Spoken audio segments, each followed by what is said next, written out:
그 방송 화면을 딱 보는 순간 장갑차가 한 대가 보였고요. 맞아, 장갑차 네, 보였습니다. 그 장갑차 뒤에 어떤 두 사람이 서가지고 계속 뭔가를 지시를 내리고 있는 모습이 포착이 됐거든요. 네. 그 두 사람이 아마도 그 두 사람이 김성훈 차장하고 이광우 경호본부장입니다.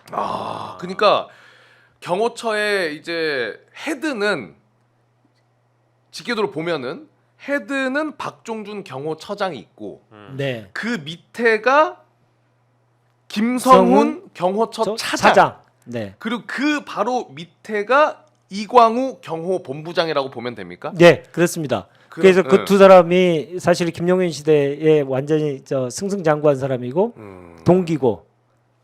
동기에다가 김용현 덕분에 경호처에서 승승장구를 승승장구하고요. 했고 윤석열과도 그럼 이 두 사람이 연관된 게 깊습니까? 아니 완전한 강성 충성파들이죠.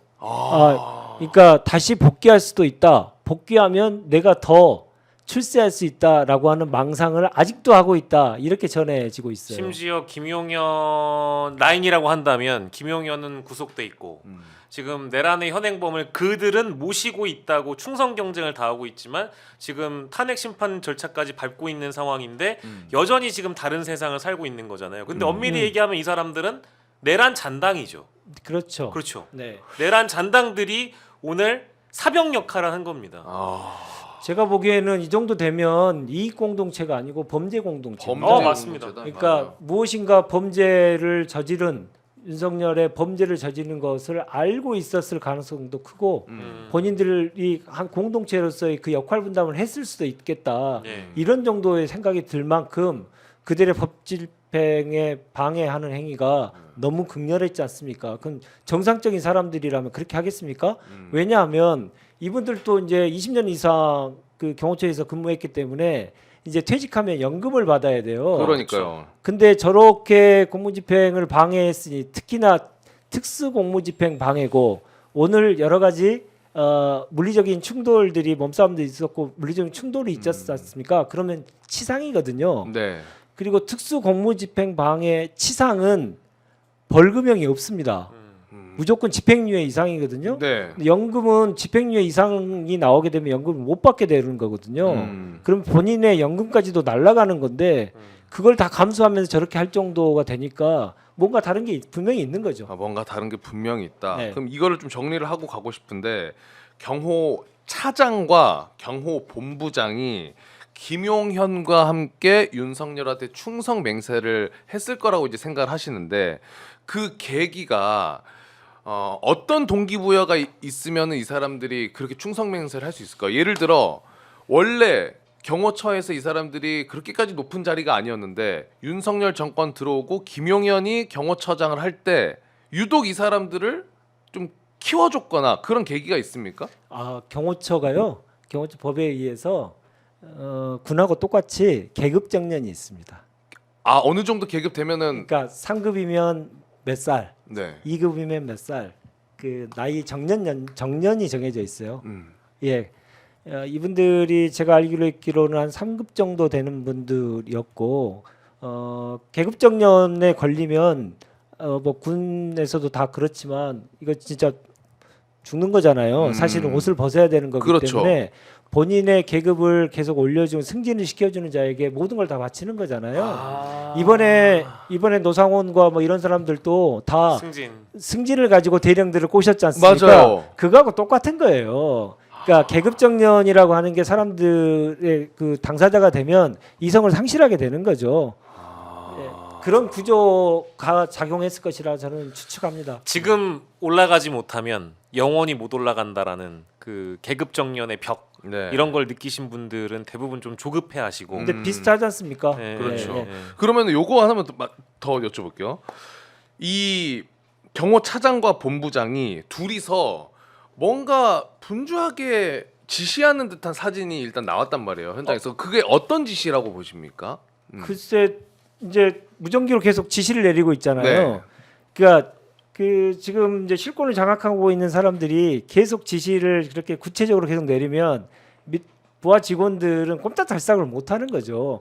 그리고 아까 말씀드렸듯이 경호처도 이제 기수가 있고 또 기본적으로 군기가 셉니다. 매우 군기가 세서 그렇게 제일 뒤에 딱 버티고 서서 현장에서 계속 지휘를 내리니까 다른 일을 할 수가 없는 상황에 계속 내몰리고 있다. 그래서 현장에 투입돼 있던 소위 말해서 뭐 과장급, 그 이하급 이렇게 경호처에서 들어온 지 얼마 안 된 직원들, 그 직원들은 정말 눈앞이 캄캄하다 이렇게 전해지고 있습니다. 아 근데 저는 좀 안타까운 게 이분들도 제복 입은 시민들이고 직업 공무원일 텐데 뭐 경호처 차장이나 본부장이나 지금 경호처장이나 이런 사람들이야 뭐 이제 앞날에 눈이 멀어서 혹은 윤석열의 복귀에 눈이 멀어서 김용현의 어떤 생환에 이제 눈이 멀어서 이런 짓을 하는지는 모르겠지만 중요한 건 실제 현장에서 공수처 내지는 경찰 인력들을 맞닥뜨려서 이분들이 특수공무집행 방해 혐의로 입건이 되고 처벌을 받는다고 한다면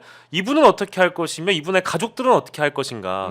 결과적으로는 윤석열이라는 인간 하나를 위해서 어찌 보면 공무원들이 이제 가족이 있고 누군가의 아들일지 모를 누군가의 아빠일지 모를 사람들이 피해를 보는 건데 여기서 노선을 잘 타야 되거든요.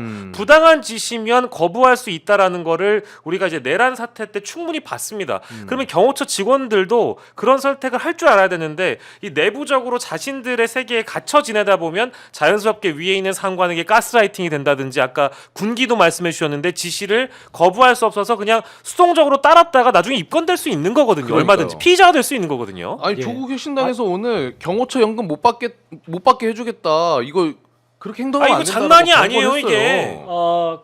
그 망종이라고 표현했는데 망종은 순간이고요. 연금은 영원하지 않습니까? 연금은 영원하죠. 예. 그러니까 이 사람들은 정신 차리라. 네. 라고 얘기했고 그런 의미에서 공수처가 더 밉습니다. 오늘. 네. 그러니까 공수처가 오늘 좀 끝까지 버텨주고 결기 있게 버텨줬으면 이분들을 계속 스크럼 짜고 있는 직원들은 아직도 경호처에서 10년, 20년을 더 근무해야 될 사람들이거든요. 그러니까 더 흔들리고 예, 본인의 장래가 완전히 불투명해지는 상황이기 때문에 공무집행 방해에 적극적으로 가담하지 않았을 개연성도 있습니다. 그럴 틈도 주지 않고 그냥 도망쳤으니 공수처가 정말 믿고 공수처 백브리핑을 한 거 봤더니 왜 돌아왔습니까 했더니 좀 무섭게 생긴 사람들이 좀 많이 이제 있어가지고 좀 무서워서 내려왔어요. 그런 식으로 그런 얘기했잖아요. 뉘앙스예요. 예, 그런 뉘앙스잖아요. 속된 말로 쫄았다는 뉘앙스예요. 예, 예, 네. 예. 아, 이게 국민들이 이 사태를 바라보는 심정이 그런 것 같아요. 어떤 드라마였는지 영화였는지 제가 정확한 이름은 기억이 안 나지만 그런 대사가 나옵니다. 우리 국민들은 계속적으로 우리 국민들을 대신해서 공무를 집행하는 공수처뿐만 아니라 경찰 인력들 포함 이분들도 뭐 의지가 없었던 건 아닐 테니까요. 어쨌든 합법적으로 영장 집행을 하기 위해서 공공선을 행하기 위해 끊임없이 부단히 노력을 하는데 악은 어째서 저렇게 꼼꼼한가?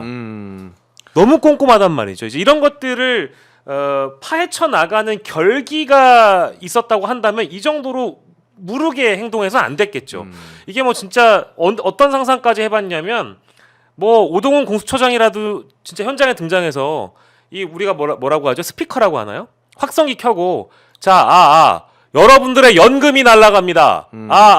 지금 체포영장 집행을 막는 분들은 연금이 날아갑니다를 반복적으로 얘기해줘도 그냥 바닷물 갈라지듯이 갈라지지 않았겠느냐. 네. 이런 상상까지 제 주변에서 하시더라고요. 그러니까요. 그 채팅으로 많은 분들이 이제 아니 너네 지금 뭐 저희가 이 경호처 얘기 계속하니까 오해하시는 것 같은데 저희는 지금 공수처의 무능을 깔아놓고 얘기하는 겁니다. 그렇죠. 예, 예. 이거는 뭐 시작부터 봐주십시오. 예, 깔아놓고 이야기를 하고 있는 거고 마지막으로 요거 하나만 여쭤보겠습니다. 네.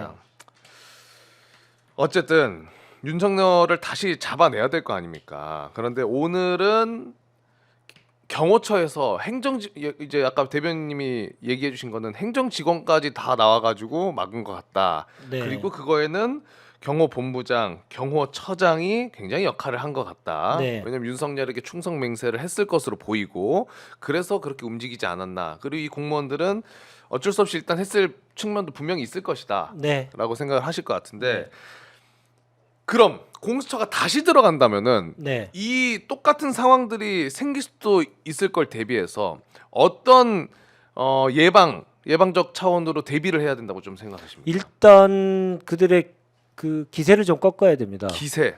그들이라면 경호처. 예, 경호처의 그 핵심 사인방과 관련된 기세를 좀 꺾어놔야 되는데 기세를 꺾기 위해서 이제 공조본에서 내일 출두하라고 이제 통보를 했죠. 네. 그게 이제 통보를 안 나오겠죠, 당연히. 안 나오겠지만 안 나오겠죠. 그거 자체가 하나의 그 기세 싸움을 하기 위한 그 중요한 내용이다 저는 생각하고요. 압박하는. 예, 압박을 계속해야죠.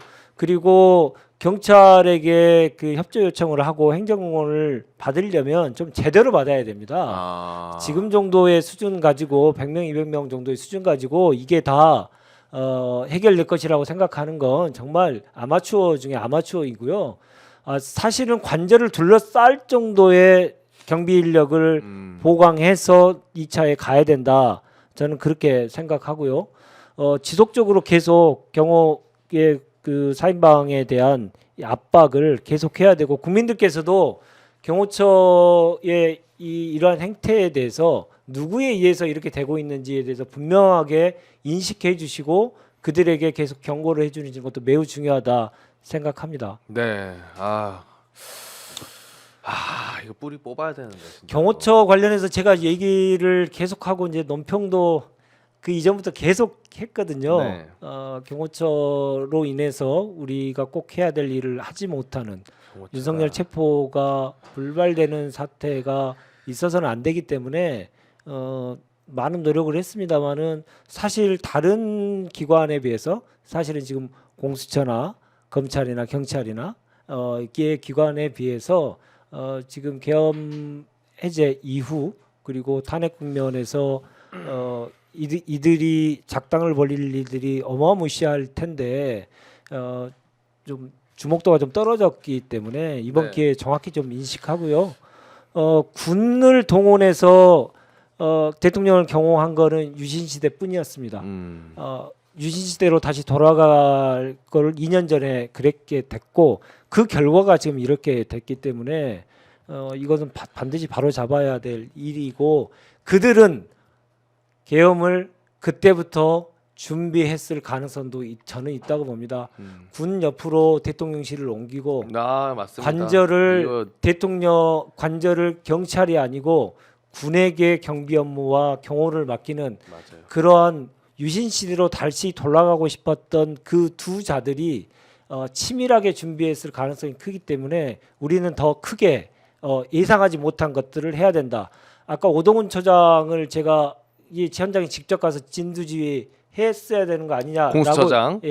얘기했던 이유도 바로 그겁니다.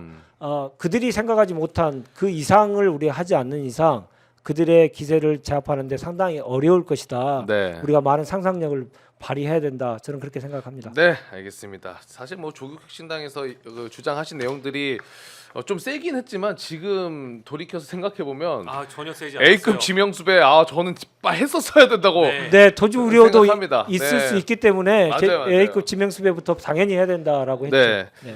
자, 어쨌든 오늘 어려운 상황인데도 오셔가지고 귀한 또 발걸음 해주시고 이 분석도 해주신 우리 대변인님 너무나 감사드리고 또 조만간에 네. 와주시면 감사하겠습니다. 네. 네. 고맙습니다. 조국혁신당의 윤재관 대변인 모셨습니다. 감사합니다.